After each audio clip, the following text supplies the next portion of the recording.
जय स्वामीनारायण मंडळी, जय कष्टभंजन देव, राधे राधे. मी जयश्री चौधरी तुमचं माझ्या यूट्यूब चॅनलमध्ये स्वागत करत आहे.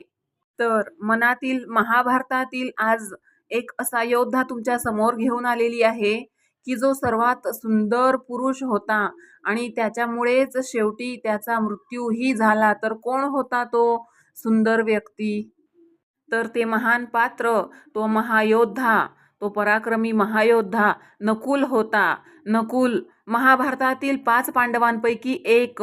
पण महाभारत वाचताना एक गोष्ट लक्षात येते, कथेत काही पात्र प्रकाश झोतात असतात आणि काही पात्रे शांतपणे कथेचा आधार बनून उभी असतात. नकुल त्या दुसऱ्या प्रकारातला. तो माद्रीचा पुत्र आणि सहदेवाचा जुळा भाऊ होता. पांडूला ऋषी किंदमाच्या शापामुळे संतती होऊ शकत नव्हती. त्यामुळे कुंतीला ऋषी दुर्वासांनी दिलेल्या मंत्राद्वारे देवांना आवाहन करून पुत्र प्राप्ती करण्याची शक्ती मिळाली होती. कुंतीने हा मंत्र माद्रीसोबत वाटून घेतला आणि माद्रीने अश्विनी कुमारांना आवाहन केले. अश्विनी कुमार हे देवांचे वैद्य मानले जातात. कदाचित म्हणूनच नकुलच्या स्वभावात 2 गोष्टी एकत्र दिसतात, सौंदर्य आणि उपचार. कुरुवंशामध्ये नकुलला सर्वात रूपवान पुरुष मानलं जायचं. त्याच्या रूपाची तुलना कामदेवासोबत केली जात होती. पण महाभारत इथे एक मानसिक सत्य दाखवतं.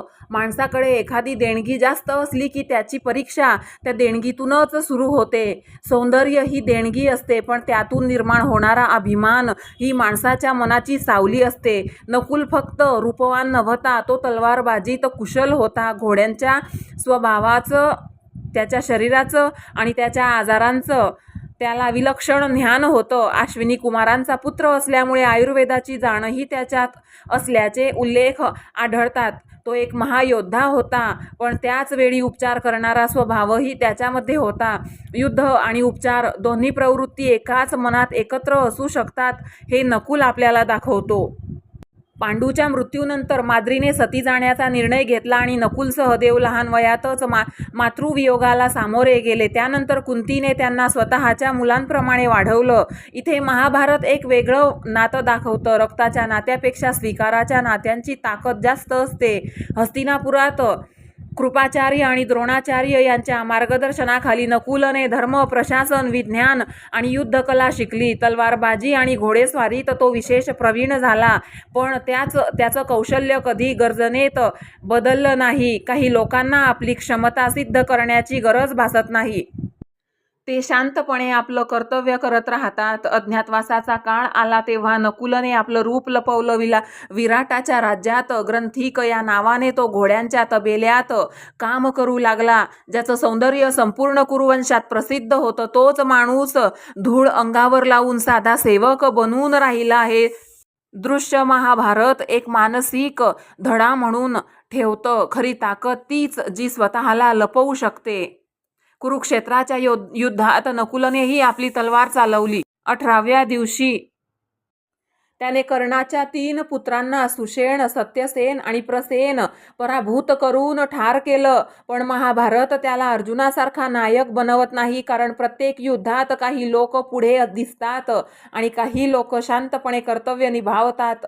नकुलचा विवाह द्रौपदी सोबत झाला आणि तिच्यापासून त्याला शतानिक नावाचा पुत्र झाला. पण युद्धानंतरच्या रात्री अश्वत्थाम्याने शतानिकाचा वध केला. त्याने करेनुमतीशीही विवाह केला होता आणि त्याच्यापासून निरामित्र नावाचा पुत्र झाला, ज्याचा मृत्यू युद्धात कर्णाच्या हातून झाला. महाभारत इथे पुन्हा एक सत्य सांगतं. युद्ध जिंकणारेही वैयक्तिक आयुष्यात अनेक पराभव अनुभवतात.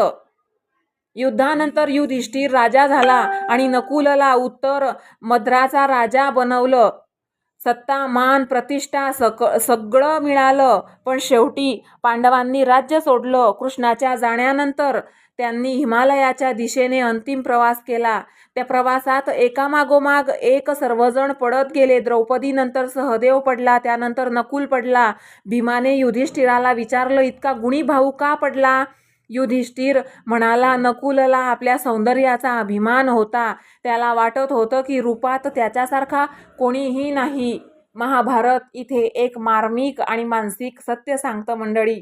माणसाकडे गुण असणं चुकीचं नाही. सौंदर्य, कौशल्य, ज्ञान हे सगळं जीवनाची देणगी आहे. पण त्या देणगीवर अभिमान निर्माण झाला तर तीच देणगी कधीतरी माणसाच्या प्रवासात अडथळा बनते. नकुलची कथा म्हणून केवळ एका योद्ध्याची कथा नाही, ती माणसाच्या मनाची कथा आहे, जिथे देणग्या आणि अहंकार, नम्रता आणि अभिमान, कर्तव्य आणि ओळख यांचं सूक्ष्म युद्ध सतत चालू असतं. महाभारत बाहेरच्या रणांगणाची कथा सांगतं, पण नकुल आपल्याला आठवण करून देतो की खरा संघर्ष मनाच्या आत चालत असतो. तर मंडळी, आज मनातील महाभारतातील 5 पांडवांपैकी नकुल या महान योद्ध्याचं मी तुम्हाला स्पष्टीकरण केलं. तर तुम्हाला कसं आवडलं मला नक्की सांगा. आणि तुम्ही सुद्धा महाभारतातील कोणतेही एक पात्र तुम्हाला जे आवडतं ते मला सांगा. माझ्याकडे जी माहिती आहे मी ती तुम्हाला देत आहे. आणि तुम्हाला आवडली का नकुलबद्दल माहिती मला नक्की कमेंट करा. आवडल्यास शेअर करा, सबस्क्राईब करा आणि लाईक करायला विसरू नका. जय स्वामीनारायण, जय कष्टभंजन देव. उद्याच्या दिवशी महाभारतातील आज नकुलचं झालं, आता उद्याच्या दिवशी सहदेवाचं पात्र घेऊन येईल. तो सुद्धा खूप महान योद्धा होता, पराक्रमी योद्धा होता. आणि बघा मोठमोठ्या युद्धांमध्ये किती पराक्रमी महापुरुष दडलेले आहे, पण इतिहासाने ते समोर आणलेलेच नाही. मी अशी थोडी थोडी माहिती गोळा करून तुम्हाला प्रत्येक पात्राची माहिती देईल. तोपर्यंत सगळ्यांची काळजी घ्या. जय स्वामीनारायण, जय कष्टभंजन देव. राधे राधे.